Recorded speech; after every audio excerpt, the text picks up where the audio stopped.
The year is 1453. The air above Constantinople trembles with the thunder of cannons. For more than 1,000 years, this city stood as the bridge between East and West, the last jewel of the Roman world.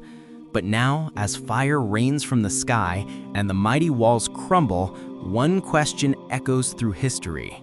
How did one of the greatest empires the world has ever known fall in a single night? This is the story of the Byzantine Empire, its rise, its glory, and its tragic fall. Part 1. The birth of a new empire.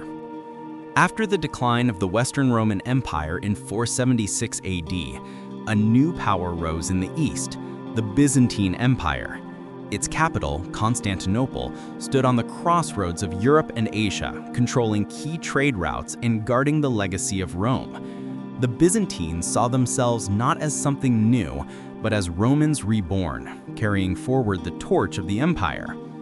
Founded by Emperor Constantine the Great in 330 AD, the city was called Nova Roma, or New Rome, but soon became known as Constantinople, the city of Constantine. Its massive walls, rich palaces, and strategic position made it one of the safest and wealthiest cities in the world. The Byzantine Empire was more than a political entity.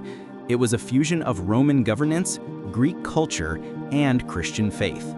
The Eastern Orthodox Church became the spiritual heart of the empire, influencing art, architecture, and philosophy.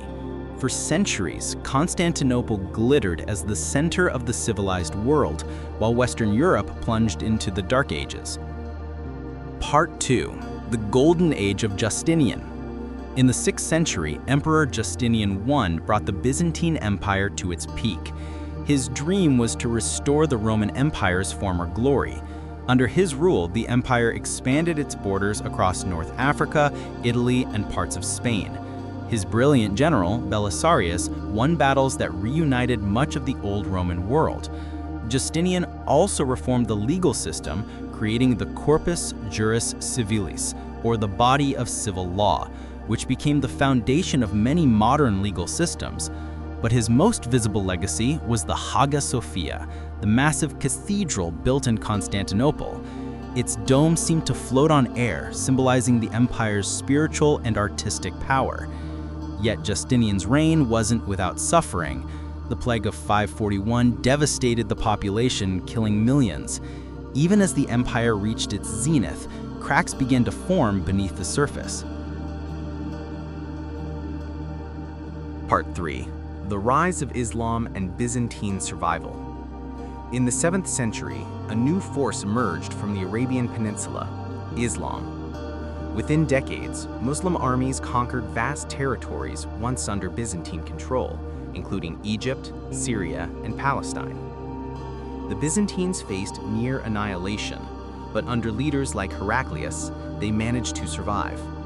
Heraclius reorganized the military into a system known as themes, where soldiers were granted land in exchange for service.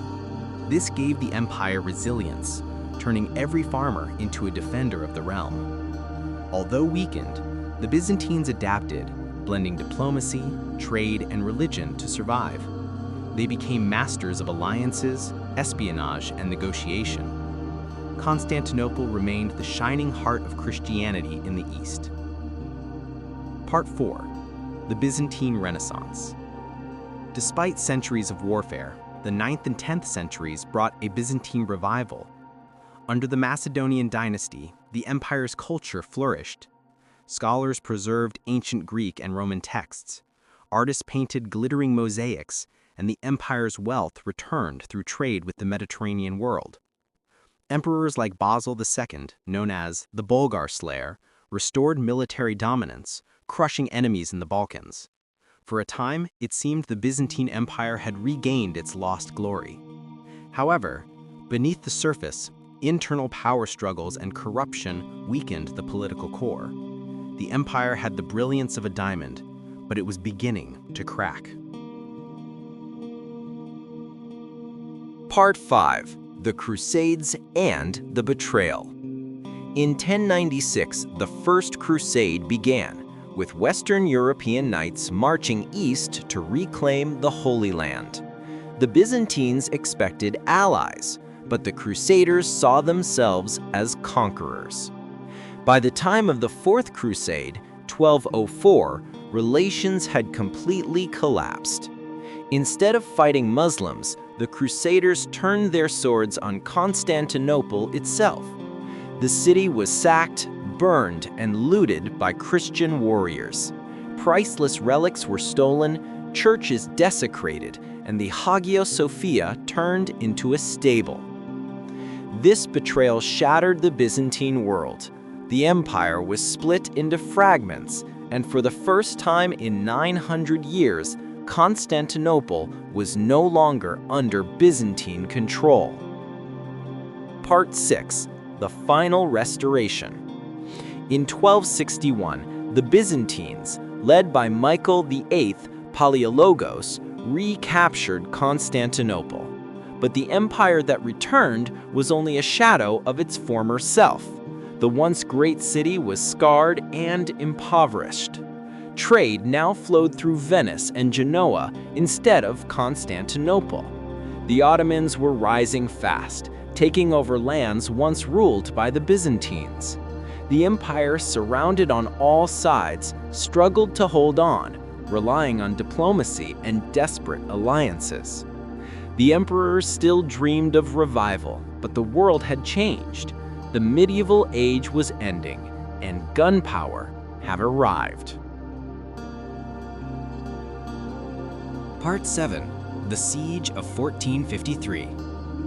In April 1453, Sultan Mehmed II, known as Mehmed the Conqueror, surrounded Constantinople with an army of over 80,000 men and massive cannons that could shatter walls once thought indestructible. Inside the city, Emperor Constantine XI Palaiologos and his small force of around 7,000 defenders, Greeks, Venetians, and Genoese, prepared for the inevitable. The siege lasted for nearly 2 months. On May 29, 1453, the final assault began. The Great Walls fell, and the city was overrun. Constantine XI died fighting, sword in hand. With his death, the Byzantine Empire, the last remnant of Rome, fell. Though the empire perished, its legacy never died. The Byzantines preserved Greek philosophy, Roman law, and Christian theology, passing them to the Renaissance and, ultimately, to the modern world. Their architecture inspired generations, their diplomacy shaped medieval politics, and their scholars helped spark Europe's intellectual awakening. When Constantinople became Istanbul, the Ottoman Empire inherited its mantle as the new power between East and West.